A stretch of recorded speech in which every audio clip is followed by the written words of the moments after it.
Hello बच्चों, ये कुछ क्वेश्चन और डिस्कस कर रहा हूँ मैं। ठीक है। जैसे x बराबर साइन टी है और y बराबर है साइन पी टी। ये पैरामेट्रिक फॉर्म दे रखी है हमें फंक्शन की, और इसकी हेल्प से हमें ये प्रूव करनी है रिलेशन।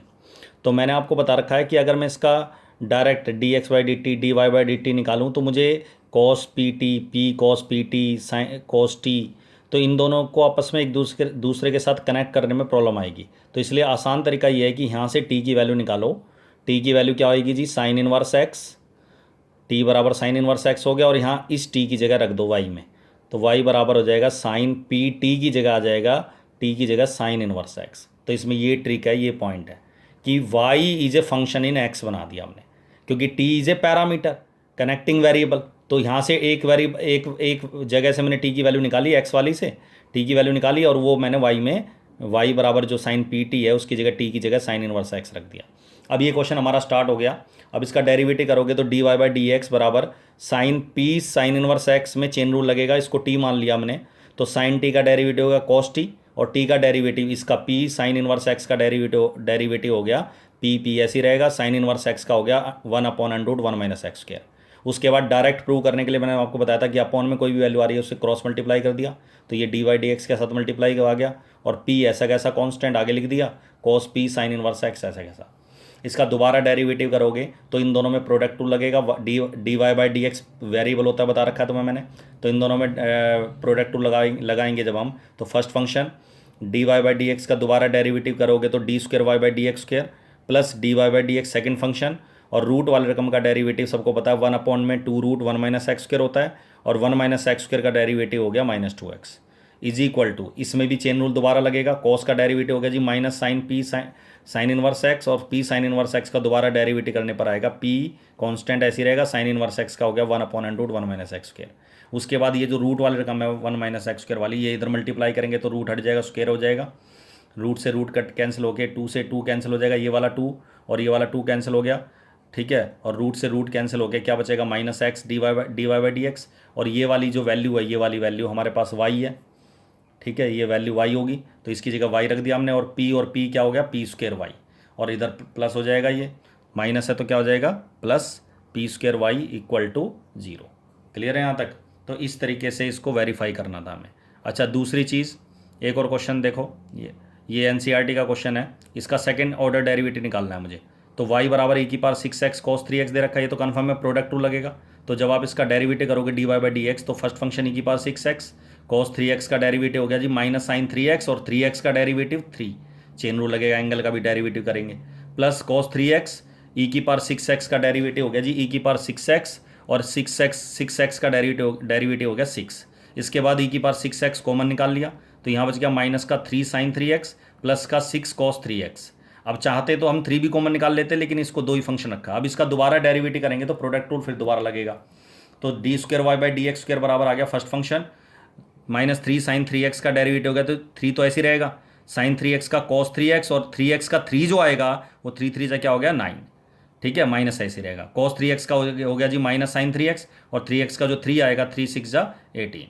क्लियर है? प्लस सेकेंड फंक्शन, और e⁻6x का डेरिवेटिव हो गया e⁻6x इंटू 6, e⁻3x फिर कॉमन निकाल लिया, तो ये बच गया माइनस का 9 3x cos 3x, और माइनस का 18 साइन 3x, और ये हो गया 6 को इधर मल्टीप्लाई करेंगे तो माइनस का 18 साइन 3x, और ये हो गया 36 cos 3x। उसके बाद इन दोनों को ऐड करेंगे तो -9 और प्लस 36 27 cos 3x, और -18 हो गया 36 साइन 3x। इसमें से भी 9 कॉमन निकाल लिया, तो यहाँ अंदर बच जाएगा 3 cos 3x -4 साइन 3x। ये आपका आंसर है। तो इसका सोल्यूशन ये हो गया कुछ। क्लियर है यहाँ तक? इसके बाद आता है जी आपका ये लास्ट टॉपिक है, इसमें 2 थ्योरम है, ये एक रोल्स थ्योरम है और एक मीन वैल्यू थ्योरम है। इन दोनों की कंडीशन हमें ये देखना होता है कि जो कंडीशंस हैं वो इस फंक्शन पर किसी एक गिवन क्लोज इंटरवल में एप्लीकेबल है या नहीं है। कंडीशन तो 2 तरह से क्वेश्चन बनते हैं, एक एप्लीकेबिलिटी के ऊपर और एक वेरिफिकेशन के ऊपर, वेरीफाई करना। एप्लीकेबिलिटी में तो हमें ये देखना होता है कि जो गिवन फंक्शन है, ये क्वेश्चन में गिवन, ये हमें फंक्शन गिवन होगा, इंटरवल गिवन होगा, क्लोज इंटरवल ए बी, जो भी इंटरवल गिवन होगा। अब हमें ये देखना होगा कि रोल्स थ्योरम की जो कंडीशन है वो इस फंक्शन पे लागू हो रही हैं या नहीं हो रही हैं। अगर लागू हो रही हैं तो इसका मतलब एप्लीकेबल है, और अगर लागू नहीं हो रही कोई भी एक कंडीशन या तीनों में से तीन कंडीशन है जैसे रोल्स थ्योरम की, तो तीनों में से कोई भी एक कंडीशन लागू नहीं हो रही तो हम कह देंगे नॉट एप्लीकेबल। और वेरीफाई करने में हमें एक पॉइंट निकाल के वेरीफाई करना होता है, सी पॉइंट निकालना होता है। तो ये फ़र्क है, दो तरह से क्वेश्चन आते हैं रोल्स थ्योरम और मीन वैल्यू थ्योरम के। एक एप्लीकेबल चेक करना, एक एप्लीकेबिलिटी को चेक करना, और एक वेरीफाई करना। एप्लीकेबिलिटी में चेक करेंगे तो सबसे पहले कंडीशन होती है जी पहली, एफ जो फंक्शन है वो कॉन्टिन्यूस होना चाहिए क्लोज इंटरवल में, ठीक है। दूसरी कंडीशन है एफ जो फंक्शन है वो डिफरेंशिएबल होना चाहिए ओपन इंटरवल में। याद रखना एंड पॉइंट पर कभी भी हम किसी भी फंक्शन को डिफरेंशिएबिलिटी चेक नहीं कर सकते एंड पॉइंट के ऊपर किसी भी फंक्शन की। तो इसका मतलब एंड पॉइंट जो होते हैं उन पर हमें डिफरेंशिएबिलिटी चेक नहीं करनी, इसलिए इसको ओपन इंटरवल में लेते हैं, ठीक है। उसके बाद एफ ए बराबर एफ बी होना चाहिए। ए एक्स की जगह, ये ए जो है एक्स की जगह रख दो एक बार इस फंक्शन में, एक बार एक्स की जगह बी रख दो, दोनों वैल्यू जो निकलेंगे ए और बी पर वो बराबर आएंगी फंक्शन की वैल्यू, तो हम ये कहेंगे कि एफ ए बराबर एफ बी है। अगर ये तीनों कंडीशन सेटिस्फाई हो रही हैं, कॉन्टिन्यूस भी है, डिफरेंशिएबल भी है और एफ ए बराबर एफ बी भी है, तो हम ये कहेंगे कि because all the conditions of Rolle's theorem are satisfied, hence Rolle's theorem is applicable on this function, applicable on this function on this interval. इस इंटरवल में इस फंक्शन के ऊपर रोल्स थ्योरम एप्लीकेबल है। बस इतना ही लिख के छोड़ देंगे अगर एप्लीकेबल का क्वेश्चन आ रहा है तो, ठीक है। लेकिन अगर वेरीफाई का क्वेश्चन आ रहा है तो फिर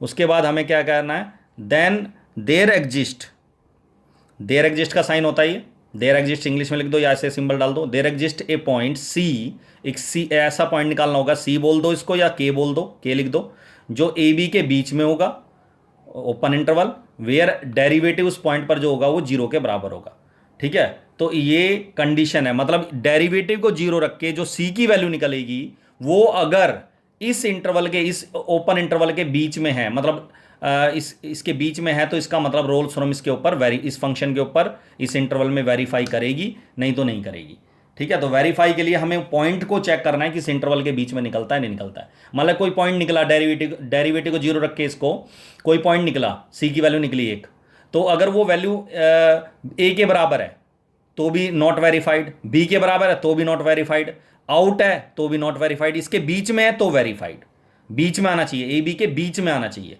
वेरीफाई करने के लिए। और अगर दो वैल्यू निकलती है सी की तो दोनों में से कम एक वैल्यू इसके बीच में होनी चाहिए, चाहे एक वैल्यू आउट हो कोई दिक्कत नहीं है, बाहर हो, एक वैल्यू बाहर हो, एक इसके अंदर हो, ए बी के बीच में हो, तो चाहे इसका मतलब तब भी हम कहेंगे वेरीफाइड। क्लियर है यहाँ तक। तो उसके बाद ये इसका ज्योमेट्रिकल मीनिंग है, ये मैंने कर्व बनाई है, आप सबको पता ये y बराबर एफ एक्स हो गया, तो अगर इसको मैं a मान लूँ इस इंटरवल के हिसाब से, b मान लूँ इस पॉइंट पर, तो x की जगह a रख दे तो इस पॉइंट पर ये एफ ए आएगा, x की जगह यहाँ एक बार b रख दें इस पॉइंट को कि y की वैल्यू निकालने की, तो y की वैल्यू एफ बी आएगी। और आपने देखा मैंने ये फिगर इस तरीके से ड्रॉ करी है कि बिल्कुल एफ ए और एफ बी की वैल्यू एक ही आएंगी, सेम y की वैल्यू बराबर आएंगी, क्यों कंडीशन भी हमारे पास एफ ए बराबर एफ बी, तो ये बराबर होगी। इसके बाद कंडीशन ये है कि जो इस ए बी के बीच में जो इंटरवल है ए बी, इसके बीच में एक पॉइंट सी निकलना चाहिए जो जिस पर मैं डेरिवेटिव जो है जीरो, और डेरिवेटिव जीरो होने का मतलब ये जो डेरिवेटिव होता है ये जो कर्व होती है, कर्व इसके ऊपर जो कोई टेंजेंट मैं ड्रा करूं, टेंजेंट तो बहुत सारी ड्रा कर सकता हूं मैं, तो जो टेंजेंट ड्रा करूं वो उसका जो स्लोप है उसके स्लोप को रिप्रेजेंट करता है डेरिवेटिव।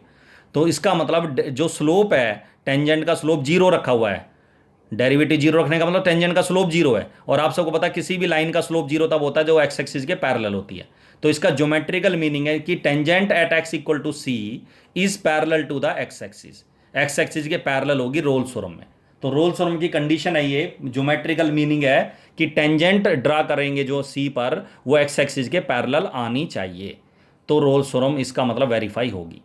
क्लियर है यहाँ तक। इसी तरह मीन वैल्यू थ्योरम में भी वही फंक्शन गिवन होगा, क्लोज इंटरवल दे रखा होगा, और हमें मीन वैल्यू थ्योरम की कंडीशन वेरीफाई करनी होगी, एप्लीकेबल देखनी होगी कि एप्लीकेबल है या नहीं है, ठीक है। तो इसमें भी वही है, पहली कंडीशन वही कॉन्टिन्यूस होनी चाहिए, सेम है, दूसरी कंडीशन भी सेम है, डिफरेंशिएबल होना चाहिए, तीसरी कंडीशन इसमें नहीं है। इसका मतलब ये हो गया कि जितने भी रोल्स थ्योरम के क्वेश्चन है जिन पे रोल्स थ्योरम एप्लीकेबल है उन पे automatically mean value theorem applicable होगी। क्यों? इसमें तीन कंडीशन है, इसमें दो हैं, और दो अप्लाई होगी, तो इसका मतलब इसकी मीन वैल्यू थ्योरम भी अप्लाई होगी, ठीक है ना। तीसरी एफ ए बराबर एफ बी है तो भी इसका मतलब मीन वैल्यू थ्योरम एप्लीकेबल है, रोल्स थ्योरम भी एप्लीकेबल है। लेकिन f a is not equal to f b है तो रोल्स थ्योरम एप्लीकेबल नहीं है, बट मीन वैल्यू थ्योरम तब भी एप्लीकेबल है। तो ये फर्क है कि एफ ए बराबर एफ बी है तो रोल्स और मीन वैल्यू थ्योरम दोनों एप्लीकेबल है, और एफ ए बराबर एफ ए और एफ बी के बराबर नहीं है तो मीन वैल्यू थ्योरम एप्लीकेबल होगी, लेकिन रोल्स थ्योरम नहीं होगी अगर दो कंडीशन एप्लीकेबल है तो। अगर ये कंडीशन सेटिस्फाई हो रही हैं ऑल द कंडीशन ऑफ, इसको मीन वैल्यू थ्योरम भी कह देते हैं और इसको LMVT भी कहते हैं। एल मतलब लेग्रेंज मीन वैल्यू थ्योरम, ठीक है। तो mean value theorem are satisfied then there exist a point c between a b close open interval where derivative, उसमें तो रखा मैंने 0 के बराबर, इसमें डेरिवेटिव रखा है मैंने एफ बी, एक्स की जगह बी रख के, एफ ए एक्स की जगह ए रख के, दोनों को घटाया अपॉन बी माइनस ए, एफ डेरिवेटिव को इसके बराबर रखा है। अब इसका ज्योमेट्रिकल मीनिंग क्या है देखो जरा, अगर इस कर्व को मैंने थोड़ा ऊपर ये वाला पॉइंट सिधाई में नहीं लिया, अब की बार मैंने मतलब एक स्ट्रेट लाइन में नहीं लिए, इसको अलग लिया थोड़ा सा, तो इसको अगर इस पॉइंट पर x की वैल्यू a है तो y की वैल्यू होगी एफ ए, तो ये a पॉइंट जो है वो हो गया a f a, x coordinate y coordinate. इसी तरह इस पॉइंट पर x की वैल्यू अगर b है तो y की वैल्यू होगी एफ बी। कैसे निकली एफ बी? y बराबर ये फंक्शन जो है, ये कर्व जो है वो y बराबर एफ एक्स है, तो y बराबर एफ एक्स है तो x की जगह एक बार a रखेंगे तो y की वैल्यू आ जाएगी y बराबर एफ एक्स है, और एक बार x की जगह b रखो तो y की वैल्यू दूसरी आ जाएगी, तो एफ बी। तो ये पॉइंट आ गया, इसको ज्वाइन करके ये कोड, इसको कोड कहते हैं। कोई भी कर्व है उस कर्व के अंदर के दो पॉइंट्स को ज्वाइन कर दूं मैं तो उसको कोड बोलते हैं। कोड जैसे सर्कल की कोड होती है तो वैसे ही कोड होगी, ए बी कोड है। तो अगर ये कोड है जो इसका स्लोप अगर मैं निकालूं तो तुम्हें स्लोप का फॉर्मूला पड़ा हुआ है y2 minus y one upon x2 minus x1, तो यहाँ f b minus f a y2 minus y one हो गया और b माइनस ए हो गया x2 माइनस x1। तो आपने देखा ये किसका स्लोप हो गया?